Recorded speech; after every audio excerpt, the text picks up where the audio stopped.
Ahalya told them the stories of Indra and Nahusha to show that Duryodhana would be destroyed. Indra once insulted Brihaspati, the guru of Devas, so he left Devalok. Indra was asked to take Vishwarupa, son of Twastha, as the teacher, but in a fit of anger, Indra killed Vishwarupa. The angry Twastha sent a demon named Vritra to kill Indra. The frightened gods sought help from Vishnu. Finally, Indra managed to kill Vritra through trickery. He was so ashamed that he hid himself. The gods needed a king, so they made Nahusha the king of Devalok.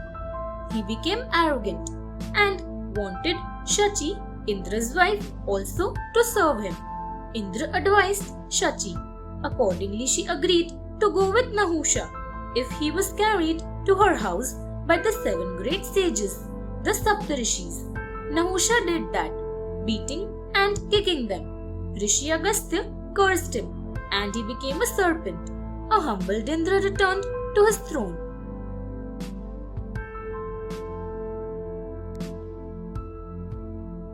A needle point of land. The messenger to Hastinapur did not succeed, despite Bhishma asking for Indraprastha to be returned to the Pandavas. Dhritarashtra sent Sanjay to them. He said that Dhritarashtra wanted no war, but he was always led by his son. Yudhishthira said he would be guided by Krishna. He said that they had been cheated out of their kingdom, and Draupadi insulted publicly. If the Kauravas gave them even 5 villages, one for each of them, they would make peace. But Kauravas were as ready for war as for peace. Sanjay reported the message to the Hastinapur court. Bhishma said it was right for the Pandavas to be given their property back. Besides, it was foolish to challenge them and Krishna when Arjuna alone had defeated them in Matsya. Dhritarashtra agreed out of fear, but Duryodhana said he would not give even a needle point of land to the Pandavas. Consulting Krishna.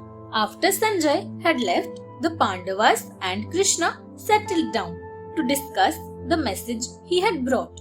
Yudhishthira had finally realized that Dhritarashtra said something nice, but his meaning was always hidden behind the words.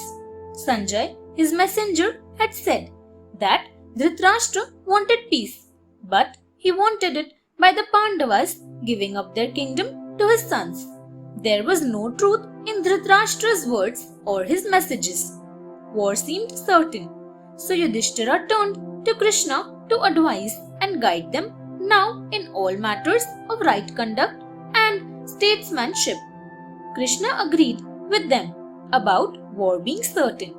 As a last measure, he would go as their ambassador to Hastinapur. Everyone should know, he said, that the Pandavas had made every effort to avoid war. Yudhishthira was worried about Krishna's safety, but Krishna said that the Kauravas had no courage to attack him. For fear, he would turn them to ashes.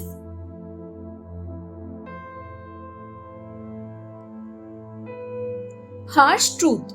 Draupadi pleaded with Krishna before he left to avenge the dishonor she suffered. Krishna assured her and left for Hastinapur. He refused Dhritarashtra's gifts and Duryodhana's hospitality and stayed with Vidura. He learnt from Vidura that Bhishma and Drona had to remain loyal to the throne of Hastinapur. The next day, Krishna went with Vidura to the court. First, he bluntly told Dhritarashtra that he twisted what was right and wrong and did not control his sons. Dhritarashtra asked Krishna to advise his sons. Krishna told Duryodhana to return half the kingdom won by cheating to the Pandavas and reminded him of the terrible insult to Draupadi.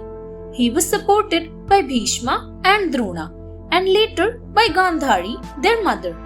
Duryodhana walked out of court, refusing to give anything. Krishna revealed his divine power to the court, so Duryodhana could not attack him. and left for Upaplavya. Thanks for watching. Do like, share, subscribe to Sahil Book House.